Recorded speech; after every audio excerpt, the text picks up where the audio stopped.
We chose to work with Lex because of the work that he'd done on a Killswitch Engage video. I definitely was familiar with As I Lay Dying's music videos previous, and we were hoping to do something a little bit different with this video in terms of look and feel and story-wise. There's a line in Through Struggle that talks about a machine-like chest and all these very mechanical bits of imagery. So to me, the concept of the video was obvious. It was just, there was only one concept that would fit it, because if you read the lyrics, it's like, that's what it has to be. I was very opinionated on it. So instead of, it was kind of backwards. It was kind of like, hey, let's find a director who we think will be able to work well with this idea I already have in mind. And Lex had a lot of ambition and really did a great job casting, particularly the old man that plays kind of like the crazy yet halfway genius guy. The general concept of the video actually came from Tim. He had an idea about somebody building a mechanical heart, sort of a hermit character. So we got to talking about it and sort of developed the story a little bit more as to sort of what he's doing in his workshop, and having the band play just outside the window, so he's kind of peering through the cracks and seeing them play. And then sort of building into the final ending where we sort of reveal that it's a mechanical heart, and that it's actually built for him. He has the hole in his heart that we see him reveal when he pulls off his smocks. He was there hours before we ever got there. We showed up on the shoot, and it was everything that I had in mind for that concept in that video was already taking place in much grander and greater scale than I would have been able to envision. I definitely wanted to approach the video a little bit differently. Like, I wanted more of a cinematic feel, more sort of locked off shots or like very slow, smooth dolly moves, that type of thing. The guys bring so much energy to the screen. I didn't feel it was necessary to really create a really hectic feel to the video itself. I wanted it a little bit more like a mini movie with the guys involved, and then to let them do their performing and bring the energy to the screen rather than me try to kind of create it through camera moves and whatnot. And I think it worked out great. I don't even think it needed that sort of feel or that energy to it, because they just came and totally nailed it. We did it in this old meat packing. It was like an old slaughterhouse or meat packing house. And anyways, when you walked in there, you can't see this in the video, but there were like meat hooks all along the ceiling on tracks where they just used to hang meat, and it was downstairs and it was condensed. There was no air and there wasn't a lot of ventilation. So I went down there and I felt really, really awkward.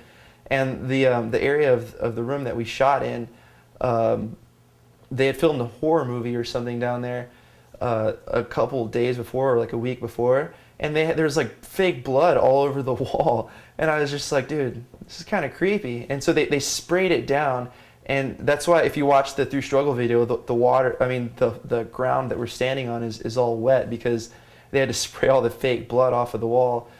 But for me, what I remember most is just feeling really kind of claustrophobic and awkward, knowing that used to be an old slaughterhouse or slaughter room, and I don't know, and there just wasn't a lot of space in there. The actual location where the hermit is building the heart is an actual meat locker. That's what it used to be, is a meat locker. That's where you get sort of the corrugated steel along the edges, and we just totally transformed it. We brought in all the production design and kind of built it, with stacks of books and sort of medical equipment and tools, rusty old tools, that sort of thing.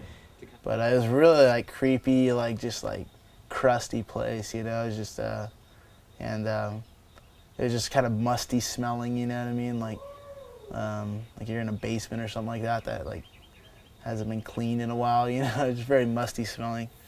It was definitely blazing hot in there for a good amount of the time. The band space also was in the same meatpacking plant. We sort of affixed those fluorescent tubings along the wall and put them on flickers, and sort of built them into the space. So it didn't just feel like a really raw space, but had a little bit of something going on in it texture-wise and something color-wise, to really make it pop and make it interesting and kind of connect the two spaces together.